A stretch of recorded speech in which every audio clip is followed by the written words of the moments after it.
Aujourd'hui, en partageant ce message, je ressens le poids de chaque vie qui le lit, les défis affrontés en silence, les luttes que personne ne voit. Je sais que beaucoup d'entre vous se sont réveillés ce matin avec le cœur fatigué, portant des fardeaux qui semblent impossibles à supporter. Il y a une douleur, parfois subtile, parfois criante, qui imprègne notre existence. Une sensation que nous menons une bataille interminable, où chaque victoire paraît trop petite et chaque défaite nous plonge plus profondément dans la vallée du désespoir. Vous marchez toute la journée, peut-être en accomplissant des tâches qui se répètent comme une routine sans âme. Le travail, la famille, les relations, les demandes incessantes. Et le soir, quand le silence tombe, il n'apporte pas de soulagement, mais un vide inquiétant. Vos pensées, qui devraient être votre refuge, deviennent vos plus grands adversaires, vous rappelant vos échecs, vos faiblesses et des prières auxquelles vous avez l'impression que Dieu n'a pas répondu. Je veux que vous sachiez que le Seigneur voit tout cela. Il n'est pas un Dieu distant, observant d'un endroit inaccessible. Il est présent dans chaque larme qui coule quand personne n'est là, dans chaque mot que vous n'avez pas réussi à dire. Le Dieu, qui a créé l'univers entier, connaît la profondeur de votre douleur. Il sait ce que cela signifie de souffrir, car il a choisi lui-même de porter le poids de la croix. Ne pensez pas, même un instant, qu'il est indifférent à votre douleur. Mais peut-être le plus grand défi que nous affrontons en tant que chrétiens n'est pas l'absence de Dieu, mais notre difficulté à le voir au milieu des tempêtes. Nous attendons des signes, des réponses claires, des solutions immédiates. Nous voulons que Dieu crie, mais il murmure. Nous voulons qu'il ouvre les cieux, mais il parle dans le silence. Cependant, c'est dans ce murmure, dans ce silence, qu'il nous rappelle la vérité que nous oublions si facilement. Vous ne luttez pas seul. Christ est déjà vaincu. Il a pris sur lui non seulement les péchés du monde, mais aussi le poids de votre anxiété, votre honte, votre douleur. Quand il a déclaré « tout est accompli » sur la croix, il proclamait la victoire sur tout ce qui aujourd'hui tente de vous abattre. Le problème, c'est que très souvent, nous vivons comme si nous luttions une bataille qui a déjà été remportée. Nous reprenons les fardeaux que Jésus a déjà portés, croyant que nous devons tout résoudre par nos propres forces. Combien de fois vous êtes-vous senti coupable de ne pas être suffisamment fort? Combien de fois avez-vous regardé les autres en pensant que votre foi était petite, insuffisante, brisée? Mais laissez-moi vous dire quelque chose. La foi ne dépend pas de la force que vous ressentez. Ce n'est pas une question de bien cacher vos doutes ou de maintenir les apparences. La vraie foi, c'est simplement tenir la main de Jésus, même lorsque vous êtes en train de couler. Quand Pierre a marché sur les eaux, il a commencé à couler parce qu'il a détourné les yeux de Jésus. Mais savez-vous ce qui est le plus important dans cette histoire? Ce n'est pas le fait que Pierre ait coulé, c'est le fait qu'il ait crié à l'aide et que Jésus l'ait tenu. Vous pouvez aussi être en train de couler maintenant. Peut-être que la peur, la dépression, la culpabilité vous tirent vers le bas. Mais Jésus est là, avec la main tendue, prêt à vous relever. Tout ce que vous avez à faire est de l'appeler. Je sais que cela peut sembler difficile. Il y a des moments où notre douleur crie plus fort que notre foi. Il y a des moments où nous avons l'impression que nos prières sont ignorées. Mais je veux que vous compreniez quelque chose de profond. Dieu ne reste pas silencieux parce qu'il vous a abandonné. Il travaille en coulisses, vous façonnant, vous fortifiant, vous préparant à quelque chose de plus grand. L'attente n'est pas une punition, c'est une préparation. Et pendant que vous attendez, vous n'êtes pas sans ressources. Dieu vous a donné des outils. Il vous a donné la parole, la prière et surtout sa présence. Ne sous-estimez pas le pouvoir de la prière. Ne la considérez pas comme un devoir ou une obligation. Considérez-la comme l'oxygène de votre âme, un lieu où vous trouvez refuge et force. Créez votre chambre de prière, pas seulement comme un espace physique, mais comme un état d'esprit où vous pouvez rencontrer Dieu à tout moment. Dans votre chambre de prière, vous n'avez pas besoin d'avoir les mots justes. Vous n'avez pas besoin de cacher vos doutes ou de faire semblant que tout va bien. Soyez honnête. Pleurez si nécessaire. Criez si besoin. Dieu ne s'offense pas de votre douleur. Il l'accueille. Il est un Père aimant, et vous ne serez jamais rejeté par lui. Mais au-delà de la prière, je veux que vous fassiez autre chose. Écoutez. Souvent, nous sommes tellement occupés à parler à Dieu que nous oublions d'entendre ce qu'il a à dire. Dans le silence, il parle à votre cœur. Il vous rappelle qui vous êtes. Pas un échec, Pas quelqu'un d'insuffisant, mais un enfant bien-aimé, choisi, racheté. Et rappelez-vous, l'ennemi essaiera de vous tromper. Il vous fera croire que vous êtes seul, que Dieu vous a oublié, que vos batailles sont invincibles. Mais il est un menteur. La vérité est que vous êtes déjà en position de victoire. Vous ne luttez pas pour conquérir la victoire. Vous luttez à partir de la victoire que Christ a déjà remportée sur la croix. Peut-être qu'aujourd'hui, vous vous sentez trop fatigué pour lutter. Peut-être sentez-vous que vous n'avez plus de force. C'est bien. Jésus ne vous a jamais demandé de porter ce fardeau seul. Il a dit « Venez à moi, vous tous qui êtes fatigués et chargés, et je vous donnerai du repos. » Cette promesse est pour vous. Peu importe à quel point vous vous sentez loin, à quel point vous êtes brisé, il est là, vous attendant, prêt à porter ce que vous ne pouvez plus supporter. Et au milieu de cette marche, n'oubliez pas que la grâce de Dieu est suffisante. Peu importe ce que vous avez affronté dans le passé, peu importe combien de fois vous êtes tombé, la grâce de Dieu couvre tout. C'est cette grâce qui nous donne la force de continuer, de nous relever, de croire que des jours meilleurs sont à venir. Alors, aujourd'hui, tandis que vous faites face à vos défis, souvenez-vous d'une chose. Vous n'êtes pas seul. Vous avez un Dieu qui vous aime inconditionnellement, qui se bat pour vous, qui ne vous abandonnera jamais. Levez-vous, non pas parce que vous êtes fort, mais parce qu'il est fort en vous. Faites-lui confiance. Et sachez que, même au milieu de la douleur, il travaille pour transformer tout cela en quelque chose de beau. Que ce message continue d'échoer dans votre cœur, non seulement comme des paroles lues, mais comme un appel à la transformation. Parce que la vérité de l'Évangile n'est pas statique, elle est vivante, pulsante, comme Jésus lui-même, qui non seulement nous parle, mais marche à nos côtés, ressentant nos douleurs, pleurant nos larmes et célébrant nos victoires. Je veux que vous imaginiez maintenant le moment où vous êtes le plus accablé. Peut-être est-ce le matin lorsque le poids de la journée tombe déjà sur vos épaules avant même que vous ne vous leviez.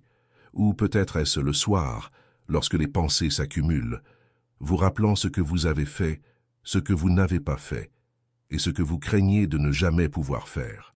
Il y a une pression invisible que nous ressentons tous les jours, un fardeau que nous portons non seulement dans le corps, mais dans l'âme. Satan, l'accusateur, est rusé. Il sait comment semer le doute, comment murmurer des mensonges qui ressemblent à des vérités. Il dit que vous n'êtes pas assez bon, que vous n'allez pas y arriver, que Dieu n'écoute pas.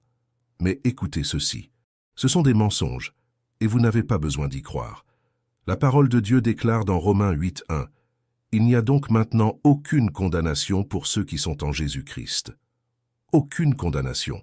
Cela signifie que vous n'êtes plus à la merci des accusations de l'ennemi. Christ a pris sur lui toute la culpabilité, toute la honte et toute accusation.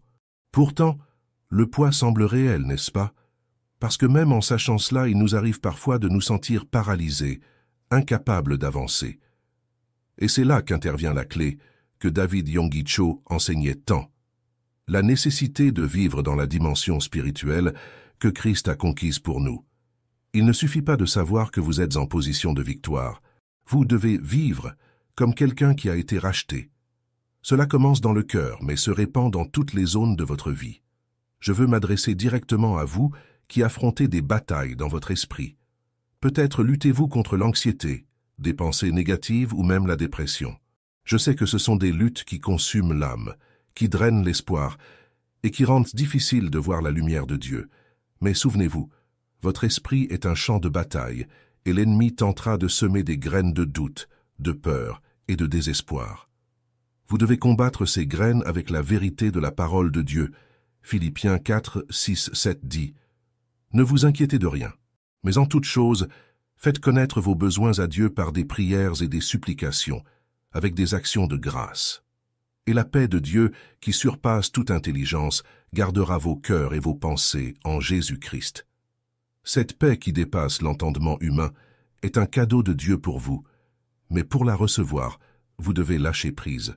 Vous devez croire que Dieu est aux commandes, même quand la tempête semble interminable.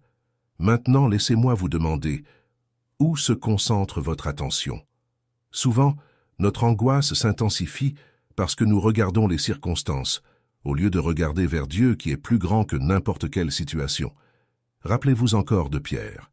Lorsqu'il a regardé les vagues, il a commencé à couler. Mais quand il a regardé vers Jésus, il a marché sur l'eau. Cela ne signifie pas que les problèmes disparaîtront magiquement, mais que vous trouverez la force de les affronter d'une manière que vous n'auriez jamais imaginé possible. Vous pouvez demander « Comment faire cela concrètement ?» Je veux vous défier aujourd'hui de commencer par de petits pas. Réservez du temps, chaque jour, pour entrer dans la présence de Dieu. Cela n'a pas besoin d'être quelque chose d'élaboré. Fermez la porte de votre chambre, éteignez votre téléphone et parlez simplement à Dieu. Dites-lui comment vous vous sentez, sans filtre. Puis, restez en silence et écoutez. Lisez la parole. Même si vous ne comprenez pas tout, continuez de lire. Dieu parle à travers elle, et petit à petit, vous commencerez à voir votre esprit se renouveler. Peut-être pensez-vous, « J'ai déjà essayé cela, mais je me sens toujours éloigné de Dieu. » Je comprends. Il y a des moments où Dieu semble loin, mais cela ne signifie pas qu'il est absent. Rappelez-vous, il a promis, « Je ne te laisserai jamais ni ne t'abandonnerai. » Hébreux 13, 5. Parfois, il permet le silence pour que nous apprenions à faire confiance, non pas à nos sentiments, mais à sa parole. Et pendant que vous cherchez Dieu, je veux vous encourager à regarder autour de vous. Nous n'avons pas été créés pour marcher seuls.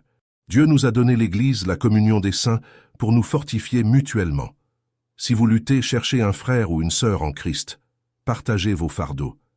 N'ayez pas honte de demander de l'aide. Jacques 5, 16. Nous enseigne à confesser nos péchés les uns aux autres et à prier les uns pour les autres, afin que nous soyons guéris. Il y a de la puissance dans l'unité. Maintenant, laissez-moi parler de quelque chose que nous ignorons souvent, le pouvoir des mots. Que proclamez-vous sur votre vie? Beaucoup d'entre nous répètent, sans s'en rendre compte, les mensonges que l'ennemi nous dit. Je n'y arriverai jamais. Rien ne fonctionne dans ma vie. Je suis un échec, mais cela doit cesser. La Bible dit que la mort et la vie sont au pouvoir de la langue. Proverbe 18, 21. Commencez à déclarer les promesses de Dieu sur votre vie. Dites à haute voix, « Je suis plus que vainqueur en Christ Jésus. Le Seigneur est mon berger, rien ne me manquera. Je peux tout faire par celui qui me fortifie. » Ces mots ne sont pas seulement des slogans. Ce sont des vérités spirituelles qui ont le pouvoir de transformer votre esprit, votre cœur et votre vie. David Yonggi Cho parlait beaucoup du pouvoir de la visualisation et de la confession. Il nous enseignait à voir par la foi ce que Dieu est déjà en train de faire, même avant de voir les résultats dans le monde physique. Il ne s'agit pas de pensée positive. Il s'agit d'aligner votre esprit et vos mots avec la parole de Dieu. Si aujourd'hui vous luttez avec des problèmes financiers, ne déclarez pas la faillite spirituelle. Au lieu de cela, proclamez que Dieu est votre pourvoyeur. Si vous faites face à des maladies, ne cédez pas au désespoir. Déclarez que par les blessures du Christ, vous avez été guéris. Et si vous avez l'impression que votre vie n'a pas de but, rappelez-vous que Dieu vous a créé avec un plan spécifique et il achèvera la bonne œuvre qu'il a commencée en vous. Mais laissez-moi vous rappeler quelque chose d'essentiel. Ces changements ne se produisent pas du jour au lendemain. Ils nécessitent de la persévérance, de la foi et surtout une dépendance totale à Dieu. C'est un processus et Dieu marche avec vous à chaque étape.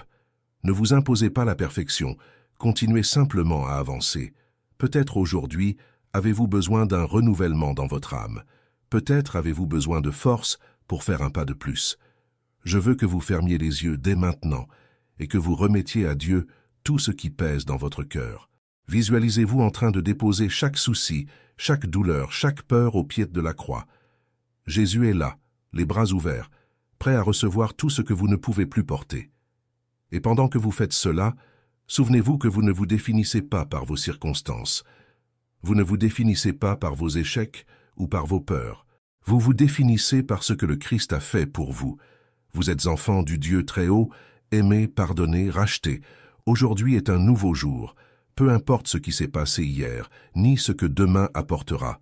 Ce qui compte, c'est que Dieu est avec vous maintenant, en ce moment. Et il ne vous abandonnera jamais. Faites-lui confiance. Tenez sa main. Et souvenez-vous, la victoire est déjà à vous, en Christ Jésus. Alors que nous nous plongeons plus profondément dans ce message, permettez-moi de vous rappeler que chaque parole qui vient de Dieu est comme une graine semée en terre fertile. Certaines graines germent rapidement, tandis que d'autres prennent du temps.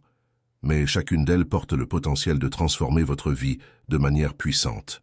Le Saint-Esprit est présent maintenant, travaillant dans votre cœur, apportant la lumière aux zones où régnait autrefois l'obscurité et restaurant ce qui semblait perdu. Ressentez-vous le poids du silence de Dieu? Peut-être luttez-vous avec des questions sans réponse, avec des prières qui, à vos yeux, ne semblent pas avoir eu d'effet. C'est comme si un mur invisible s'était dressé entre vous et le ciel. Mais permettez-moi de vous rappeler quelque chose de profondément important. Le silence de Dieu ne signifie jamais l'absence. Dieu est plus proche de vous maintenant qu'il ne l'a jamais été. Il travaille dans votre vie non seulement lorsque vous ressentez sa présence, mais aussi dans les moments où tout semble silencieux. Quand Jésus était sur la croix, il cria « Mon Dieu, pourquoi m'as-tu abandonné ?» Ce moment de séparation apparente fut le plus grand acte d'amour que le monde ait jamais connu. C'est là qu'il a pris sur lui les péchés de l'humanité, nous réconciliant avec le Père. Si même Jésus, dans son humanité, a ressenti le poids du silence, sachez que vous pouvez aussi le ressentir, mais cela ne change pas le fait que Dieu est avec vous. Ce qui semble être un silence peut être l'espace où Dieu façonne votre foi, renforce votre esprit et prépare quelque chose qui va au-delà de ce que vous pouvez imaginer. Peut-être luttez-vous avec un sentiment d'insuffisance. Qui n'a jamais senti qu'il n'était pas assez bon? Qu'il a échoué à être la mère, le père, le mari ou l'épouse qu'il devrait être? Qu'il ne répond pas aux attentes au travail, dans la vie ou même dans la foi? Ce poids peut écraser le cœur d'une personne, aspirant sa joie et son espoir. Mais écoutez ceci. Votre identité n'est pas dans vos échecs. Vous n'êtes pas défini par vos fautes. Vous êtes défini par l'amour inconditionnel de Dieu. Dans Isaïe 43:1, Dieu dit « Ne crains rien car je t'ai racheté. Je t'ai appelé par ton nom. Tu es à moi. » Ces mots ne sont pas seulement beaux. Ils sont une déclaration d'appartenance éternelle. Vous êtes à Dieu. Il vous a acheté avec le sang de son Fils. Il ne regrette pas de vous avoir choisi. Même lorsque vous tombez, il est là, prêt à vous relever. La marche chrétienne n'a jamais été promise comme une route facile, mais elle a été promise comme une route accompagnée. Dieu ne vous laissera jamais seul dans ce voyage. Pendant que vous faites face aux défis de la vie, il est important de se rappeler qu'ils ne sont pas des obstacles à la présence de Dieu. Ils sont en fait des opportunités pour l'expérimenter d'une manière plus profonde.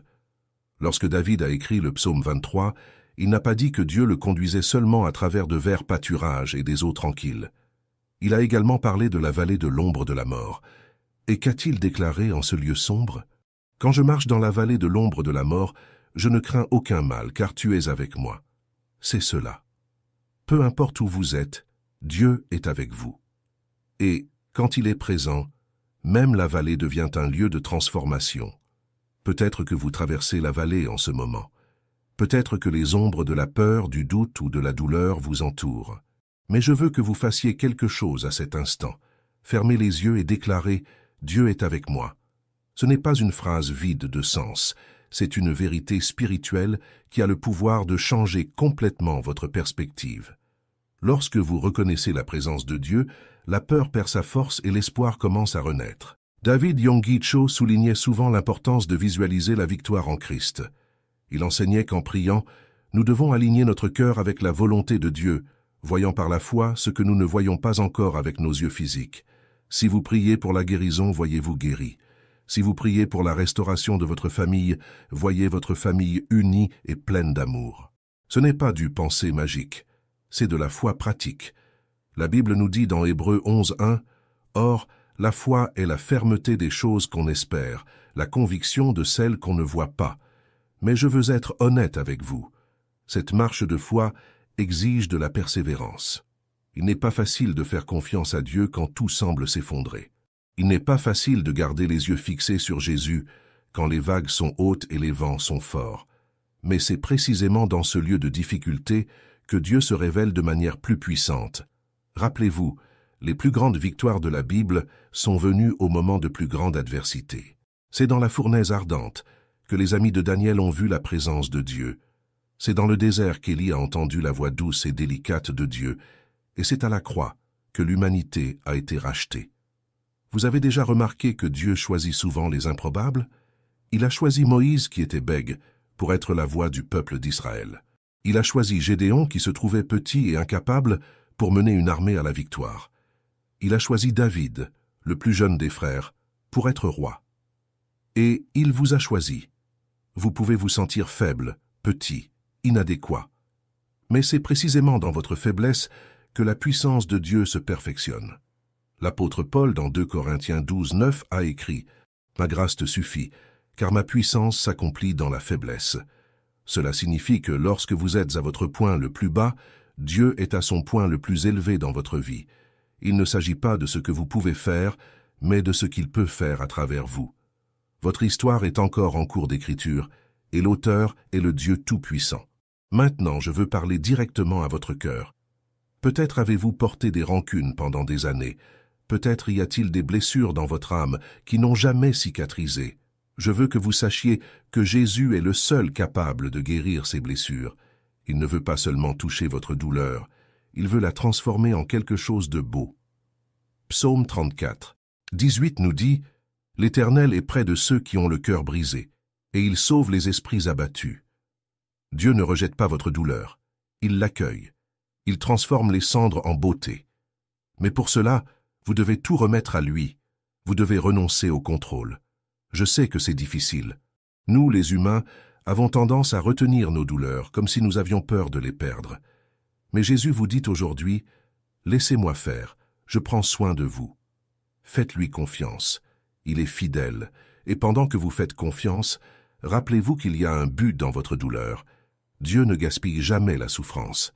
Il peut utiliser les moments les plus difficiles de votre vie pour atteindre les autres, pour leur montrer son amour et sa puissance. Vous êtes un vase entre les mains du potier, et même si vous êtes brisé, il peut vous restaurer et vous utiliser pour sa gloire. Aujourd'hui, je veux vous inviter à faire un pas de foi. Levez-vous là où vous êtes. Proclamez la victoire du Christ sur votre vie. Déclarez que vous êtes libre, que vous êtes aimé, que vous êtes plus que vainqueur, peu importe ce que l'ennemi vous a dit. La parole de Dieu est la vérité, et la vérité est que vous lui appartenez.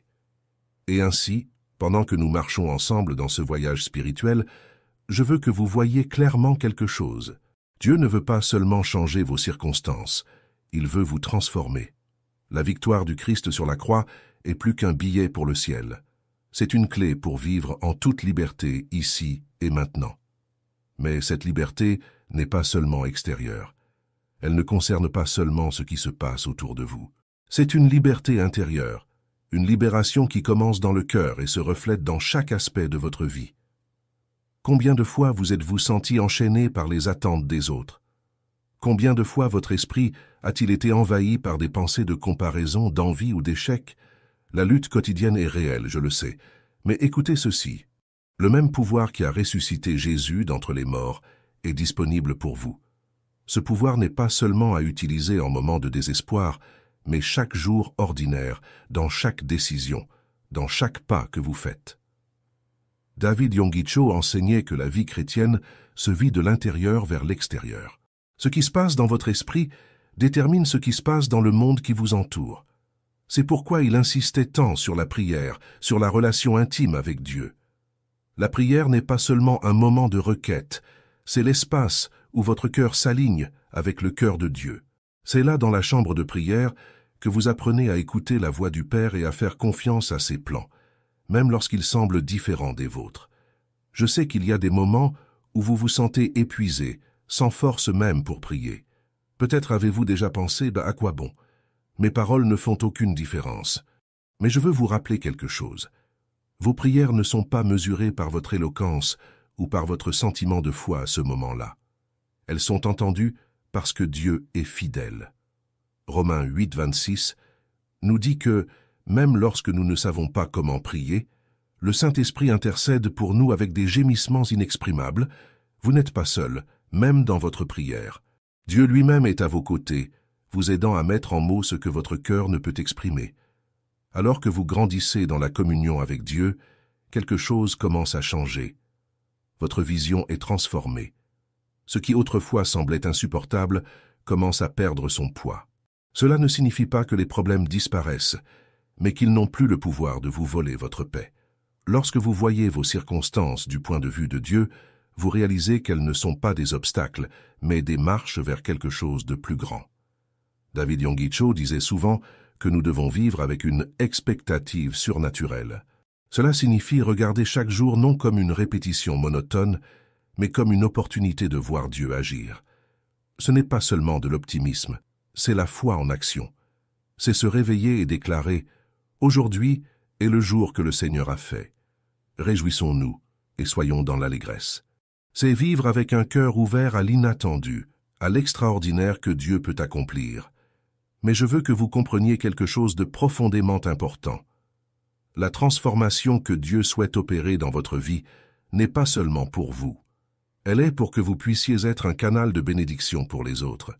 Votre douleur, votre lutte, vos victoires, tout cela fait partie du témoignage que Dieu veut utiliser pour impacter ceux qui vous entourent. Lorsque vous partagez ce que Dieu a fait dans votre vie, vous devenez une lumière au milieu de l'obscurité, un phare d'espoir pour ceux qui sont encore perdus. Alors n'ayez pas peur d'être vulnérable.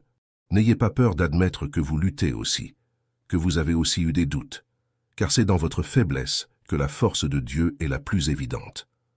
Quand les gens voient ce que Dieu a fait en vous, ils commencent à croire qu'il peut faire de même pour eux. Votre histoire a du pouvoir. Ne la cachez pas.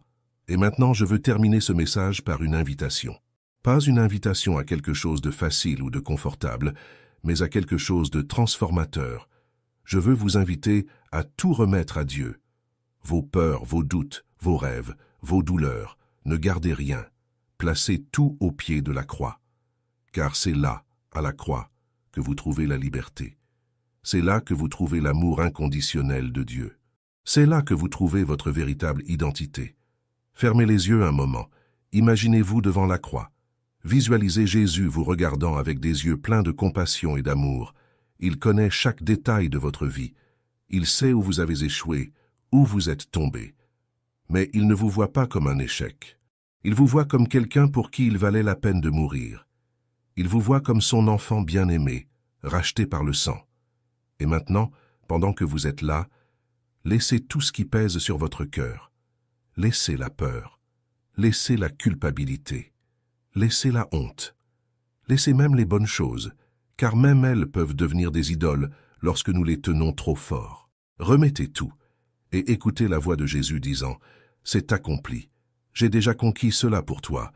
Fais-moi simplement confiance. » À partir de ce moment, vivez comme quelqu'un qui sait à qui il appartient. Vivez comme quelqu'un qui ne se bat plus seul. Vivez avec l'audace de celui qui sait que Dieu est aux commandes. Et souvenez-vous, même les jours où vous vous sentez faible, Dieu est fort en vous. Même lorsque vous tombez, il sera là pour vous relever. Et même lorsque vous ne comprenez pas ce qui se passe, vous pouvez être certain qu'il est à l'œuvre. Alors, levez-vous. Pas parce que vous avez toutes les réponses, mais parce que vous connaissez le Dieu qui les a. Levez-vous, pas parce que vous êtes fort, mais parce que la puissance de Dieu se perfectionne dans votre faiblesse. Levez-vous, parce que vous êtes aimé, vous êtes appelé, vous êtes choisi. Levez-vous, parce que la victoire a déjà été remportée. Et tandis que vous marchez à partir de cette nouvelle position de foi, déclarez sur votre vie et votre famille la bénédiction qui vient de Dieu, qu'il remplisse votre maison de paix, qu'il restaure ce qui a été brisé, et qu'il vous conduise à des endroits que vous n'avez jamais imaginés, parce qu'il est capable de faire infiniment plus que tout ce que nous demandons ou pensons, selon sa puissance qui agit en nous. Que la grâce du Seigneur Jésus-Christ, l'amour de Dieu et la communion du Saint-Esprit soient avec vous, maintenant et pour toujours. Vous n'êtes pas seul, vous ne l'avez jamais été, et vous ne le serez jamais. Amen. Partagez cette vidéo bénie, pour que je puisse toucher et aider d'autres personnes comme vous et moi. Voulez-vous approfondir encore plus votre foi et votre prière? Téléchargez dès aujourd'hui notre e-book exclusif sur comment renforcer votre spiritualité. Le lien est dans les commentaires ci-dessous. N'oubliez pas de cliquer sur le bouton « S'abonner » si ce n'est pas déjà fait. Merci beaucoup du fond du cœur de faire partie de notre communauté de foi. Si vous voulez soutenir encore un peu plus notre chaîne, envisagez de devenir membre de notre chaîne. Je laisse ici 2 autres vidéos pour que vous puissiez continuer votre parcours spirituel et votre croissance dans la foi. Merci et que Dieu bénisse tous. À bientôt.